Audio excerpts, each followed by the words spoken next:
this region and Middle East and North Africa.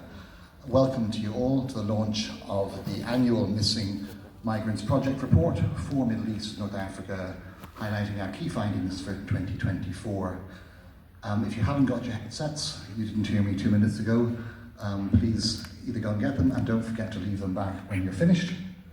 I'm just checking with the interpreter and translators they can hear me and understand me okay, and they don't find my Irish accent too much of a chore. Thank you very much. So statistics have been described as people with the tears dried off. Every number in this report represents a life cut short.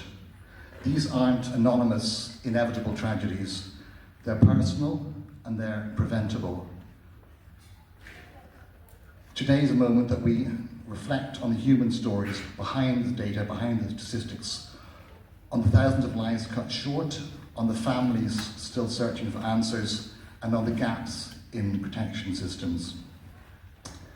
I'd like to ask our speakers today to please keep to the time allotted as much as possible to ensure a smooth flow and give everyone space to contribute.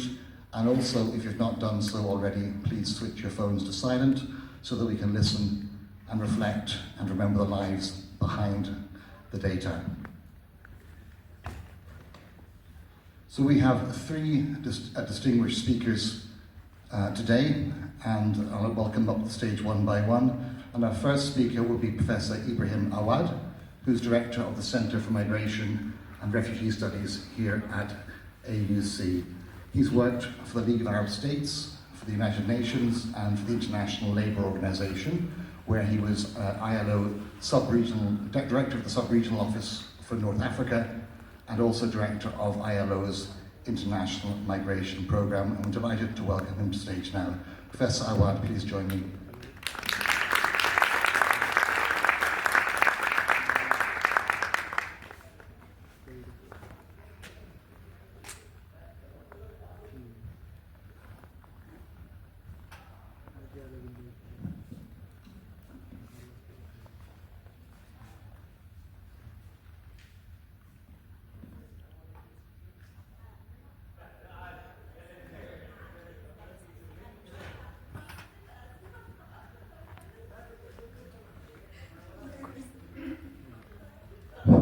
Good evening, everyone.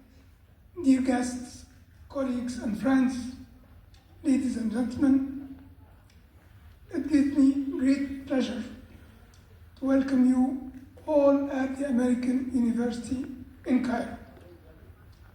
The university and its Center for Migration and Refugee Studies are delighted to host in our premises this important event, launching the 2024 MENA Report on Migrant Deaths and Disappearances, produced by the Regional Data Hub of the International Organization for Migration under the Missing Migrants Project.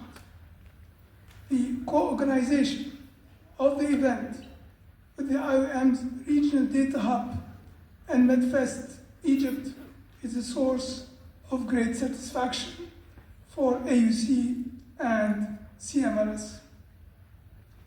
I would like to extend a warm welcome to my friend Ambassador Naila Gabr, Chair of the National Coordinating Committee for Combating and Preventing Illegal Migration and Trafficking in Persons, to Ms. Asmara Ashkar, Deputy Regional Director of IOM for the Middle East and North Africa, and to Ambassador Webenhorst, Ambassador of Australia to Egypt.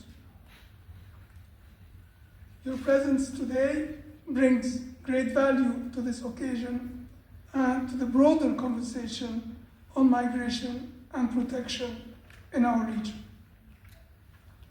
The findings presented today are sobering. Thousands of lives have been lost, many in silence, many without trace. These deaths, often reduced to mere numbers, are a consequence of multiple shortcomings and failures. They reflect a refusal to assume responsibility for human lives. Responsibility for human lives and for deaths. In our region, migrants perish in the Mediterranean Sea and in the Sahara Desert. Rather than a bridge between continents, cultures, countries, and people, as it has been all over history, some want the Mediterranean as a barrier separating and opposing them. The same applies to the Sahara Desert. From west to east and from south to north, people traveled the Sahara and crossed it for trade, for Hajj, for human interaction, including migration.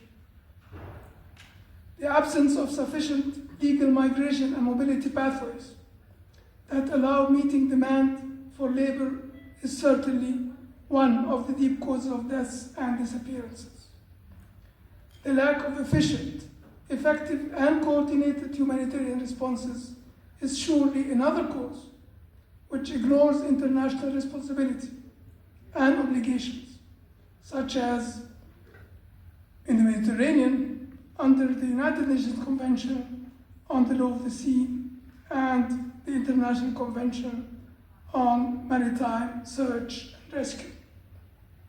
These are responsibilities of the intended or potential countries of destination. Countries of origin in Africa and beyond protect their nationals by keeping them from risking their lives. Policies to prevent unauthorized, dangerous departures, such as those effectively put in place by Egypt since 2016, are necessary and should be saluted. But these countries should also give the utmost importance and priority to formulating and implementing economic and social policies that would offer their nationals decent living conditions and thus keep them from risking their lives. Economic and migration governance at the national, regional, and global levels should be designed and put in practice with this as an ultimate objective. I'm speaking as a voice from academia and also with a long background in governance at the multilateral level. At the Center for Migration and Refugee Studies, our education, research, training, and outreach missions aim at making true the objective I just very briefly sketched out.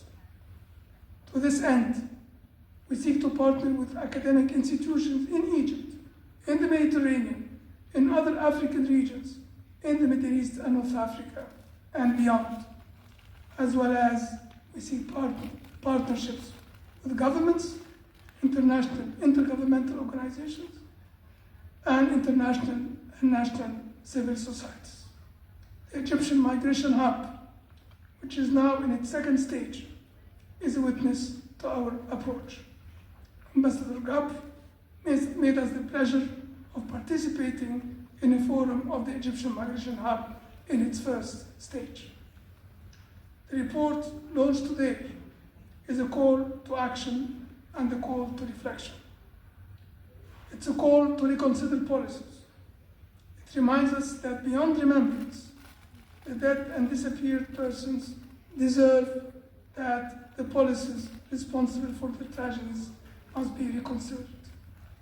And the living, especially those still on the move, deserve dignity, protection, and visibility. At the AUC, we are proud to host this launching event and to see among you such committed and thoughtful participants from across sectors. Reiterating my warm welcome to you all at the AUC, I look forward to the conversations in the event and to the collaboration that will follow. Thank you very much.